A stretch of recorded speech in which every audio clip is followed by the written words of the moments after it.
So if you were to ask me to quote lines from any particular fighting game, I'd more than likely recite the lines that the characters spout in-game whenever they do their moves or supers. After all, they're who you're controlling, and due to the amount of times you land hits and specials, you're going to be hearing your fair share of and an immeasurable amount of times. I could probably spout off a billion lines just from Marvel 3's roster alone. They're so damn memorable and you hear them a lot.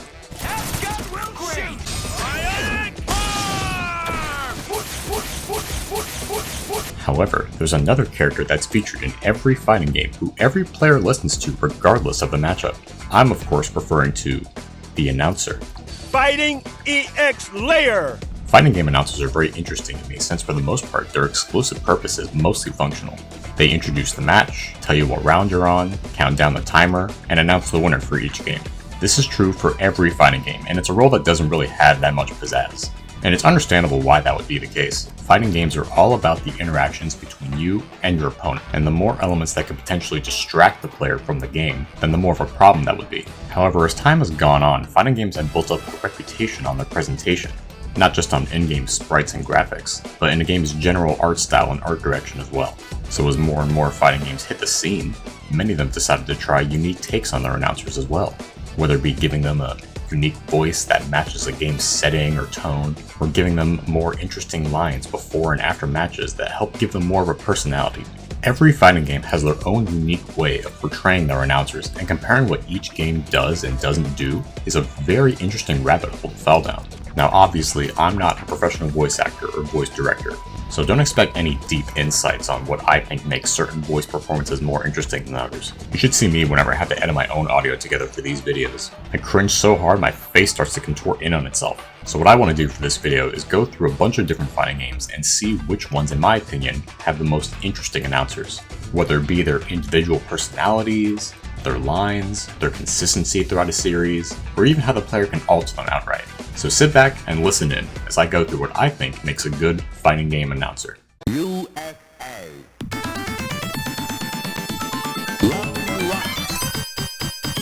So like I said in the beginning, most fighting game announcers at first were mostly relegated to telling you what round you were on and congratulating you for winning or losing.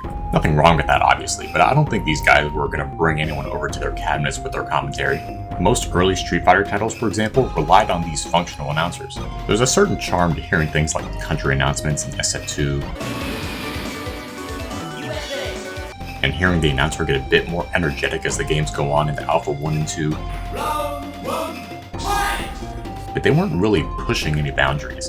I'd say one of the earliest games to do something interesting with its announcer was Samurai Showdown back in 1993. As soon as the attract screen starts, you hear this Japanese narration accompanying a wall of text.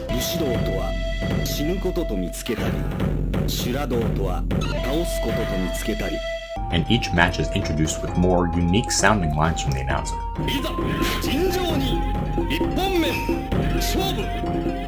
While it's still mostly functional, the Sam Show announcer really helps to sell the atmosphere and setting the game takes place in, where you aren't challenging someone to a dirty street fight, but instead partaking in an honorable duel where your life is on the line. It's a very serious setting, and the lines uttered by the announcer help to highlight that tension. In fact, this is something that I'm glad is consistent with the series in general.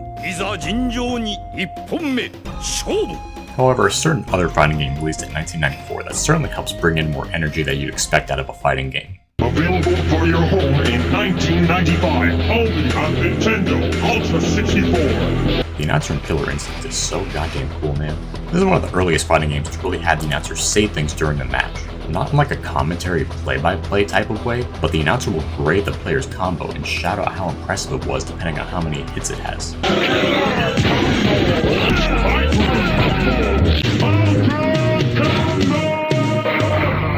The delivery of each line is incredibly strong and just helps to sell the hype of pulling off an impressive looking string of attacks in this game. And you don't need me to tell you how incredible this particular line is. Needless to say, KI's announcer is a stellar achievement for the time, and a great early example of how an announcer can really enhance the fight when done correctly. And I'm so glad this is something they continue with KI's 2013 reboot as well, just with better audio quality and incredibly deep voice. By this point, other games were willing to branch out and try new takes with their announcers like Capcom's Versus series. Starting with X-Men vs. Street Fighter, they introduced an announcer who could not only give a good title drop, X-Men vs.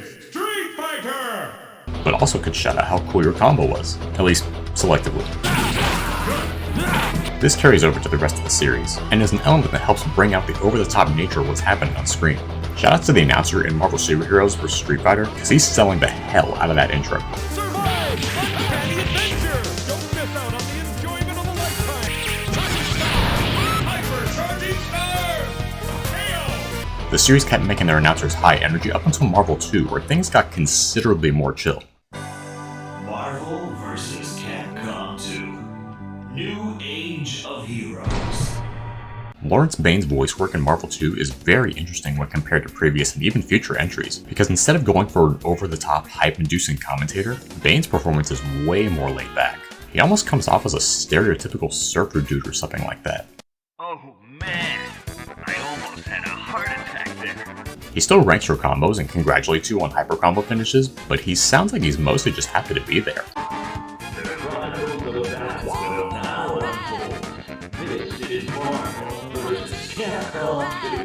I assume this was done to match the generally more relaxed tone of Marvel 2's presentation with its jazzy soundtrack and all that. It certainly matches and surprisingly works very well even when you think it really wouldn't. Things would get more energetic by Marvel 3 though, and those announcers do a good job. But then things had to end on a whimper with Marvel Infinite. He's not bad, and he still shouts out the combo counters and all that, but he's certainly more functional. Ready! Fight! Though big props to Maximilian Dude and his team for their Infinite and Beyond mod, because they actually went out of the way to replace Infinite's original announcer with voice actor Chris Tergliafera, who also recorded the voice of Sigma in the base game. This is really cool, and Tergliafera does a good job. I mean, if you're going to replace the original announcer with someone else from Marvel Infinite, it makes sense to bring in the actor who definitely sounded like he was having the most fun in the booth. Are you ready, true believers? The impossible has happened! Going back to Street Fighter though, it took a while for those games to really try anything interesting with their announcers. Even by the time the Street Fighter 3 series was starting in 1997, things definitely looked a lot better, but most of their announcers were still serving the same purpose. However, in 1998, things finally got a little more bombastic. Street Fighter Alpha 3! Yeah, Street Fighter Alpha 3 definitely brought the hype with its announcer. This guy means business. He hypes up the start to every round with a number of very memorable phrases that just get you in the mood to beat up your opponent. Beat 'em up, guys! Triumph or die! Hang on! Stand up! Face it straight! His congratulations sound genuine, and his energy really sets him apart from every Street Fighter announcer before him. You win! You did a great job, Street Fighter! I've never heard someone so excited giving a countdown before. Get this man for New Year's. 5, 4, 3, 2, 1, 0! Game over! In fact, the man they brought in to be the announcer in this game was Greg Irwin, who turns out to be a very popular bilingual MC, singer, voice actor, and announcer for a bunch of Japanese events and programs. So getting someone with that kind of bombastic resume is sure to deliver a bombastic performance, and it really pays off. There's a fun interview he gave with the Alpha Lives podcast a few years ago that goes into how he got the role. How did you develop your interest in Japan? Kind of a long story. I was running away from an ex-girlfriend.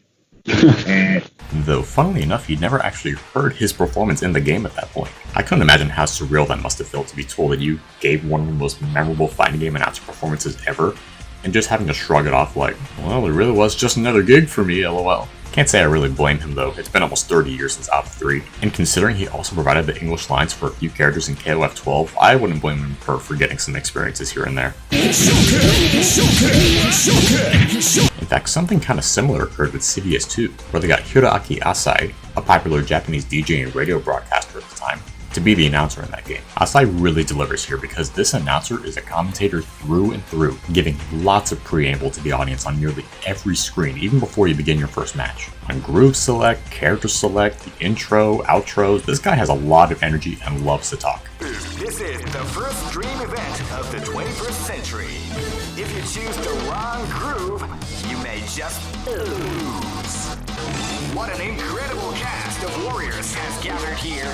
However, only one team shall be crowned the champion of the Millionaire Fighting 2001. He really sells the idea of the game being a tournament that's being broadcast over TV, which was also a thing in CBS 1, but that was more emphasized in its presentation and not so much with the announcer itself, who was more of a robot in that game. Form up your team. Round 1, The devs have stated that they really wanted to try something new with the narration in this game, and I think they succeeded. Asai's performance is very strong and another great get for CVS2. Who allowed them to join this tournament? They're way too strong to compete.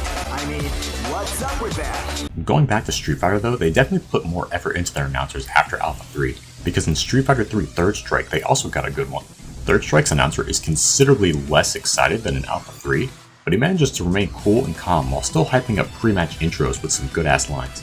Prepare to strike. Now, into the heat of battle. Go for it. These lines were provided by Infinite, a Canadian rapper who also helped work on the game's music and raps, and his delivery really sets the mood for the more urban and grounded aesthetic that Third Strike adopts. In fact, his music is so good you wouldn't think that he had to write all the game's raps in just one day. They told me on a Sunday that you have studio tomorrow. Like, we want you to record 3 songs. Yeah. That wasn't even written yet. And I wrote 3 songs. I never did that before. 3 songs in less than 24 hours, son. Things got more exciting again by SF4, who brings back the energetic performance of Alpha 3 and even managed to give light commentary throughout the match.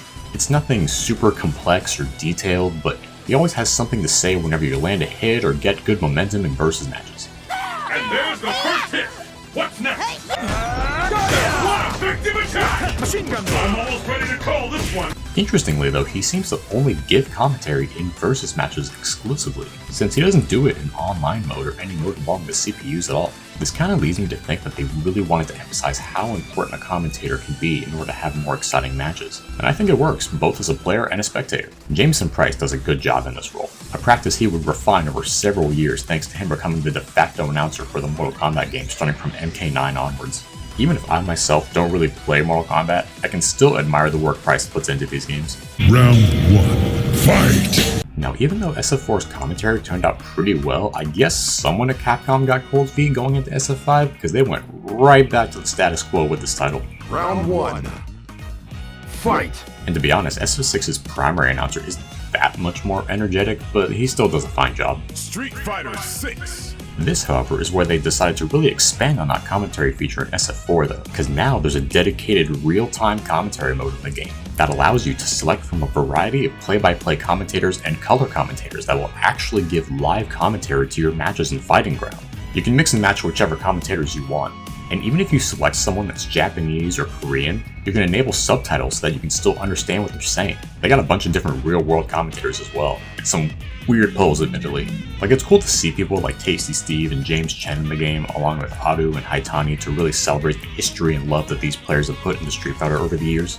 But you also get some real out there picks, like a VTuber, a musician, I think, pro wrestler, and AI virtual idol. Alright, whatever, man. Anyways, there's a good amount of variety, and they all have something unique to say in matches. Though, one small critique, and I know I'm preaching to the choir here, but where's Yikes? You're gonna throw in some AI chick while ignoring the voice of the FGC? I'd pay so much money just to hear this man spout the wildest shit in game. Patience. Oh my god. Yo, Potters. Damn, that man is shoving that javelin in his ass. Oh my god. Oh my god.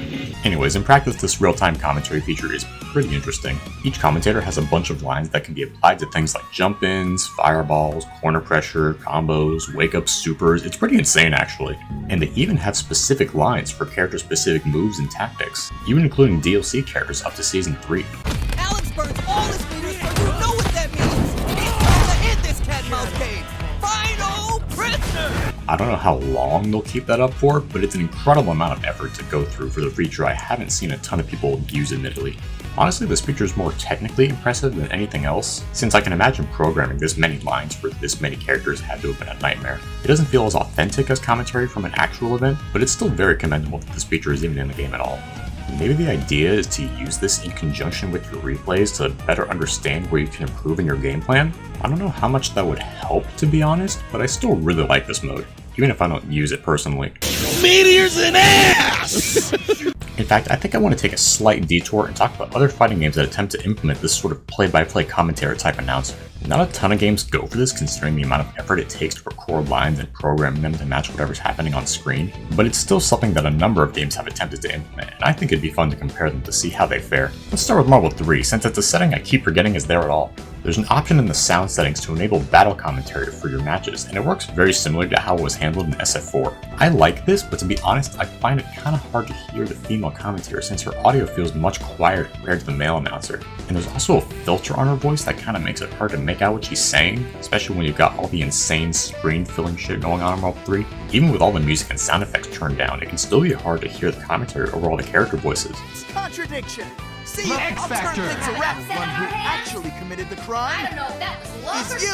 strategy. Danger. No See you in fight Level left. 2 down. Runner is down. From what I can make out though, it appears to be the same type of generalized commentary from SF4. No character specific lines or anything, but it's still a cute feature, even if I can't make it all out.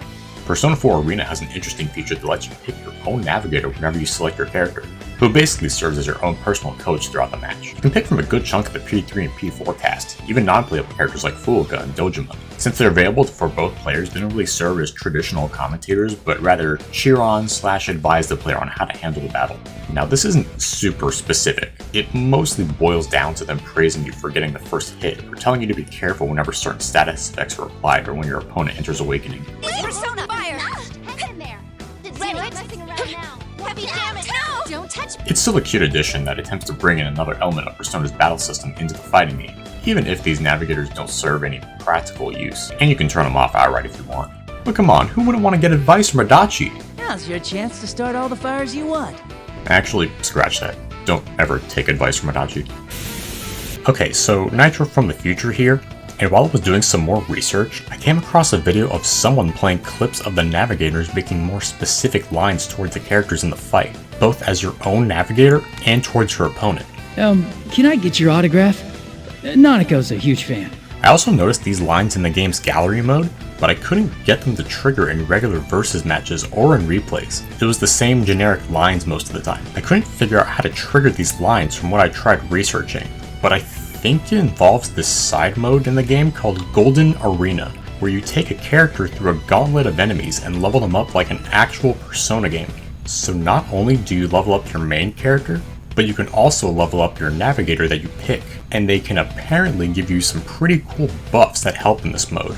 Now I say apparently because I haven't actually gone through this mode myself, since I only found out about it in the middle of editing, and I don't feel like spending more time on something that may or may not be worth it for this video. Anyways, maybe you can unlock more character specific lines by leveling up your navigator in this mode, but if I'm wrong, please correct me in the comments because I have no clue how to trigger these lines otherwise. Alright, back to the regular video. KOF 15's announcer doesn't quite fit into this category, but I want to talk about him anyways because I really like him. So KOF 15 features Maxwell Powers as the main announcer, and he's much more of a presence compared to previous KOF announcers. They really lean into the live broadcast approach with this guy, since not only does he introduce each round in victory like usual, but in arcade mode he even has unique intros for every character on the roster. His true form is a mystery. Just who is he under that hood anyway? Her sadist queen demeanor ain't for show, because she'll whip ya and whip you good. Thankfully, he only does this for the point character on each team, because arcade mode would take like 3 times as long if he didn't. Even for the usual round 1 ready go lines, they'll use different takes in between each match to vary it up and keep things interesting. Round 1, ready, go! Round 2, ready, go! Now he doesn't do a ton of commentary over the match itself like an SF4 or something similar. Most of the time he'll only shout out whenever a player does something like a Shatter Strike or a level 3, and saves most of his clips for whenever a player is KO'd. Those lines are all delivered very well though, and can occasionally be pretty sharp. Player 1 needs a miracle! Player 2 finally takes a round! Powers gives such a booming and charismatic performance as this announcer though, and his voice makes him immediately recognizable, so much that when gameplay from Marvel Togon started going up, it didn't take long for people to figure out who the announcer for that game was going to be. Even if you're not a fan of the more exciting take on this announcer, you can always switch him to be more reserved like in earlier KOF games if you want. But I think it's good to have a more bombastic announcer for KOF. He's got some great lines and an even greater voice. Dragon Ball FighterZ is the last game I want to talk about with this commentary style announcers with, and this game probably goes about it in the most peculiar way. So DBFZ lets you have a bunch of Dragon Ball characters commentate your matches, both in English and in Japanese, and you can pick from a good chunk of the cast, from Vegeta, Piccolo, Frieza, Cell, 21 in her good, evil, and lab coat forms, even non-playable characters like Chi-Chi, Caulifla, and Kale. No Goku though, probably because the devs knew there'd be at least 3 Gokus in any given match anyways. However, these characters can't commentate your standard versus matches or arcade mode matches. They can only be used in the game's replay channel, where you can either view your own replays or check out other players' games. Even though you can only get commentary through this channel specifically, it's still a very cute feature. Getting to hear a bunch of Dragon Ball characters attempt to give play-by-plays as to what's happening is pretty charming, especially when that character has beef with one of the fighters in the match. All these guys put in a great show and give very fun performances as announcers. Most of their lines can be pretty general except for when they're introducing the fighters, usually only saying things like, "That'll be Mark," and "He's going for a big attack." Though with the way matches go in DBFC, these commentators do tend to repeat lines a few times per game, considering how long combos can go for. It's a fun inclusion regardless. But they better not get pounded too much. But what if I told you there was actually one place in the game where you could use the commentary feature in live matches? Have any of y'all been to the Fighters Dojo before? This is a mode that they added in Season 3 of DBFC that basically serves as a tutorial for the game, showing you how to perform a bunch of techniques and explaining mechanics like Vanish and Reflect in a good amount of detail. These are actually pretty in-depth tutorials for what they are, and if you want to unlock more of them, you have to engage in this mode's unique attraction, the Tournament of Power, where you pick a team and fight a bunch of CPU opponents under specific handicaps and conditions in order to win. Some of these handicaps can start you off with a small bit of HP, give you infinite sparking blast, start the match with full meter, some pretty wild shit. But what's also interesting about this mode is that it's the only other place that you can have characters commentate your matches. So whenever you finish a set of tutorials given to you by a character, the game gives you the option to then ask that character to become your master. What that means is that when you enter a Tournament of Power in this mode specifically, and set a character to be your master, that character will then commentate your matches against the CPUs in real time. This is neat, but also very out of the way. It's not like there are any exclusive masters you can only obtain through this mode, and they don't have any unique lines in this mode as far as I can tell. Hell, Goku is here, and you still can't ask him to commentate your matches. Like, why are you here then, dude? Every master that can commentate your matches here can already be used in the replay channel. Hell, there's technically more characters available in the replay channel since characters like Evil 21 and Videl are not in the Fighters Dojo at all. I just find this mode to be super fascinating because I haven't heard anybody talk about it, and it seems weird to lock a live commentary feature behind this mode instead of just having it available in offline versus or something like that. At least the tutorials and the tournament included in this mode are fun enough, and the master characters are just a neat bonus to have. Plus, this is the only place where I can say that Labcoat 21 is my master, and that makes this the best feature in any game, by default. Step on me, mommy. Now, there are a couple of commentators in DBFC that are only available after downloading them, like Chi-Chi and Videl, and I think this leads into another type of fighting game practice that is most prevalent in Arc Sys games and anime fighters: DLC voice packs. So if you're playing a game like Exert or Central Fiction and are tired of the same old announcer over and over again, then you can actually just change them to be one of the playable characters in the game, which is pretty cool. Having characters like Soul or Elfelt recite their own pre-fight intros is pretty charming, and they even have unique things to say to specific characters on the roster when you select them.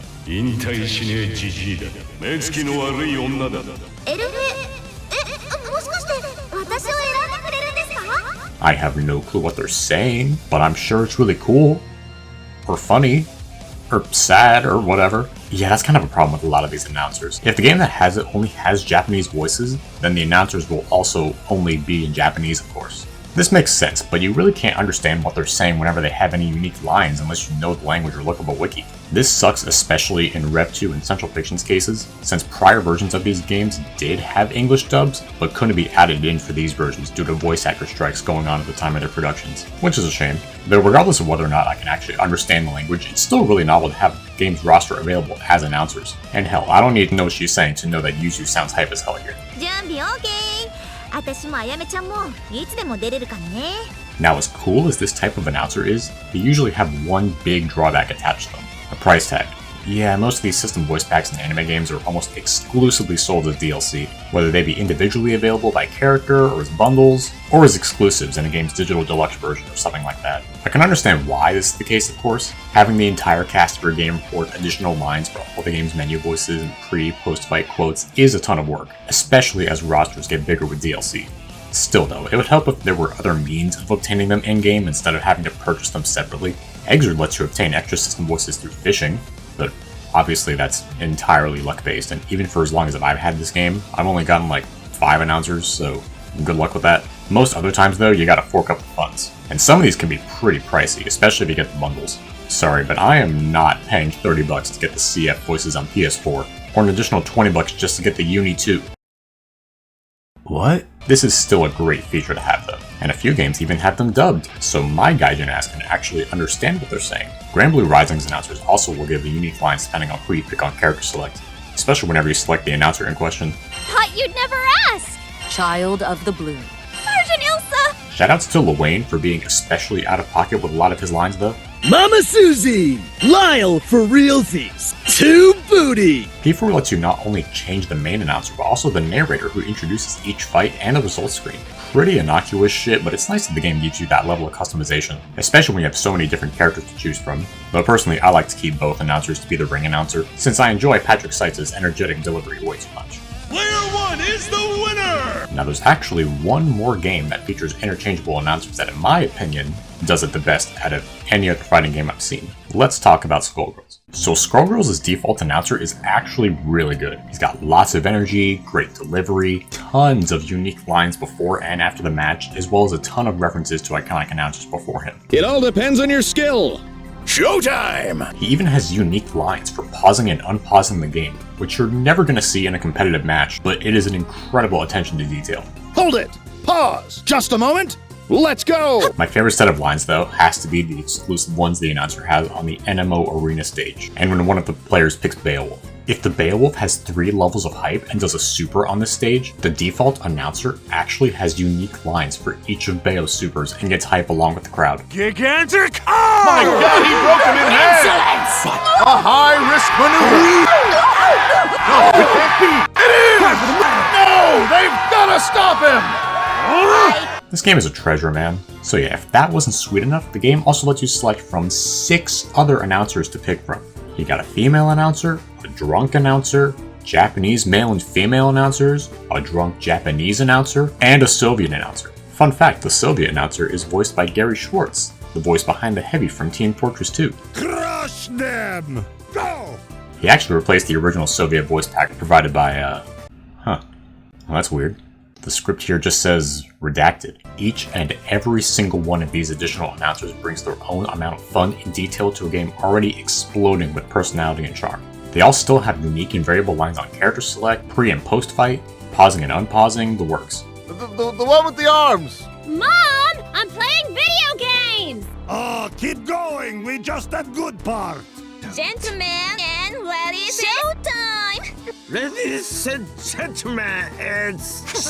Instant cereal screw, cyclone. There's so much effort given by each of these performers that really helps to give every single one of these announcers so much life that I can't help but appreciate it even all these years later. Sadly, it doesn't look like they were able to get every announcer to say the new characters' names, so if you're using the Japanese or drunk announcers, then they'll briefly switch to the default for characters like Umbrella and Black Dahlia. It's not a deal breaker, obviously, I understand why it's the case, especially for a game that got additional DLC years after its initial release, but it does sort of take you out of it. Annie! Black Dahlia. Room service? Anyways, the best part about all of this though, is that you don't even have to pay for these different announcers. They're all included in the base game. Maybe they used to be DLC at some point, but nowadays every version of Skullgirls has them right from the get-go. So check them out and see which one's your favorite. I personally can't get enough of the drunk announcer. I'm very easy to please. Oh, are we stopping? Oh, we're back! Honestly, Skullgirls might just have some of the best voice direction out of any fighting game out there. Every character and every announcer is absolutely oozing with so much personality and variable dialogue that I'm still taken aback by it today. Not to mention all the alternative voice packs that certain characters have, like Sexploitation Big Bang and Republican Double. Second Amendment! Damn, this game is so cool. Play Skullgirls. Play it. I know you have it. Everyone has this game. It goes on sale like every other day. Now I actually want to take a bit to highlight certain series that have actually been able to maintain a pretty consistent announcer throughout multiple games. Not necessarily that they've had the exact same announcer for every game, but rather being able to maintain the same tone and vibe across different announcers throughout the series. One example of a franchise that's done this remarkably well is Soul Calibur. Welcome to the stage of history. Even as far back as Soul Blade, the announcer was this larger-than-life storyteller, always praising the feats of each victor at the end of every round with a short blurb. The grueling battle ended with the victory of Siegfried. The grueling battle ended with the victory of Siegfried. It was always the exact same blurb regardless of whoever was fighting, but still, he was an epic storyteller regardless. I still appreciate the game going out of its way to really sell the epic they're trying to tell, and that the announcers for these games really do a good job with that. Starting with Soul Calibur 2, they also had them introduce characters with a short excerpt in arcade mode that would also continue going forward. A man rises again for his fallen comrades. Later games would also have the announcer introduce stages with a similarly gravitas opening. A merchant ship replete with riches attracts more chaos than customers. Soul Calibur 6 even went the extra mile with its DLC, in bringing in the Samurai Showdown announcer when fighting on the Sam Show stage to really bring it all together.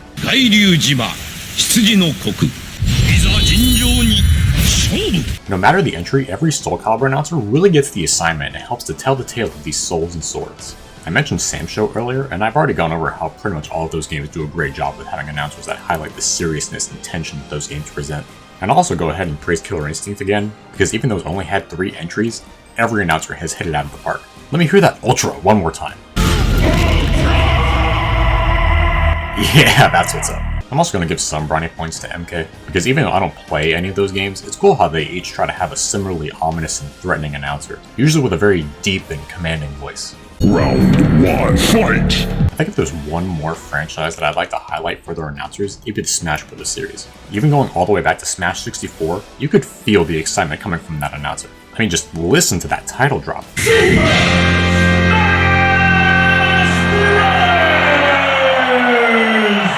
Each of these announcers have very earnest deliveries that highlight the frenetic gameplay, and most of them are very amicable towards the player, congratulating them for clearing trials and setting new records. Even on character select, they'll oftentimes give high energy takes for protagonist characters while delivering more sinister takes for villains. Donkey Kong, Ganondorf. In fact, some of the lines that Xander Mobus gives as the announcer in Smash 4 and Smash Ultimate are just very funny to me. Nailed it! Greninja, Bowser Jr. I also like hearing him say each character's international names as well. Little touches like that really go a long way. Hakun Flower. In fact, shoutouts to Smash Bros. For actually letting you listen to each line the announcer has in the vault. Not only is this easier for me to record, but it's also just nice to appreciate the work that all of these actors put into these roles. There's some gold in these sound clips as well, not just from the announcer, so I'd recommend taking a listen through them. But yeah, of course the Smash announcers are going to deliver a ton of energy in these games. They wouldn't be as good without them. Okay, I know this video has gone on long enough, going over a bunch of different announcers and commentators over a bunch of different fighting games, but I can't possibly end this video without bringing up one of my personal favorites. This announcer not only delivers a ton of unique energy, but also manages to personify the game's tone and setting to such a perfect degree that many other games only wish they could achieve. I am of course talking about Dive Kick! This game is incredible. In case you're not in the know, because this game is almost 15 years old at this point. Christ. Dive Kick is an indie fighting game by Iron Galaxy and One True Game Studios that only requires 2 buttons to play, dive and kick. The goal is to knock out your opponent using only the most noble fighting game technique imaginable, the dive kick. Not only is this game's aesthetic and sense of humor on point, but it also features an announcer that really brings it home. Select your character! Select your duds! This from above! As you can tell, the announcer puts on an intentional English accent throughout his performance. Offensive? Maybe. Doesn't mean it isn't kind of funny though. This was clearly done to parody a bunch of early fighting games and their announcers. And even though it's certainly a dated aspect to the game nowadays, it goes along with the non-serious and humorous tone that Dive Kick loves to demonstrate. Thankfully, there are also less offensive aspects to the announcer that help show off the game's sense of humor. Like how he occasionally shouts perfect after certain rounds even though you only die in 1 hit in this game. Perfecto! Like hell yeah dude, I really earned that perfect. This game also has one of my favorite gags in any fighting game. Fraud detection warning. Fraud detection warning. If a player loses 4 games in a row, Then the announcer goes out of their way to signal to the world that the guy getting his ass beat is a potential fraud and that he's on his last legs before the venue gets to publicly mock him. That's incredible. But it gets even better. If the player winning doesn't follow through with that W and keeps falling under pressure, then the game will label the situation accordingly. Choke detection warning. Choke detection warning. If either of these warnings go off and the player with momentum follows through, the game labels the fraud/choke accordingly and ends the game in hilarious fashion.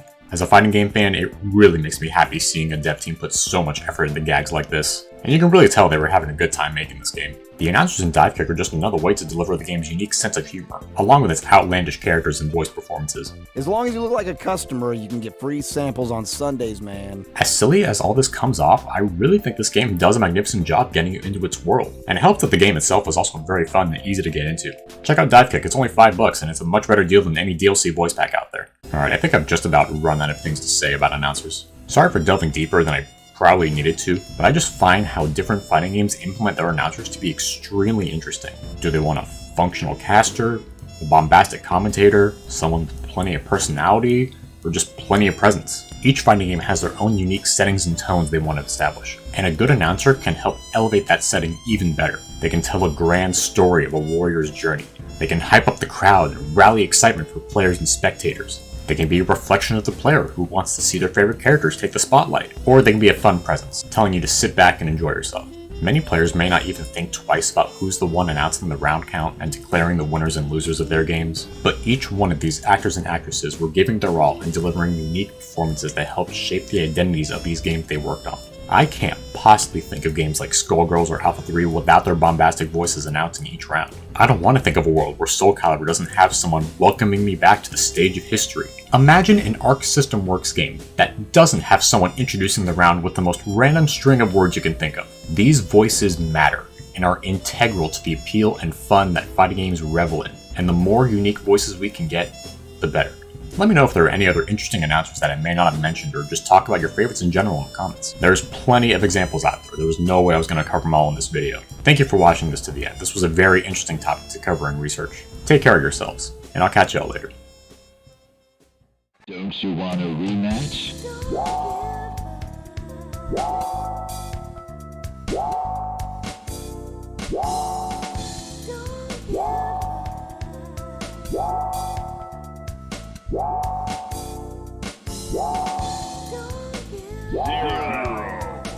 Don't give up.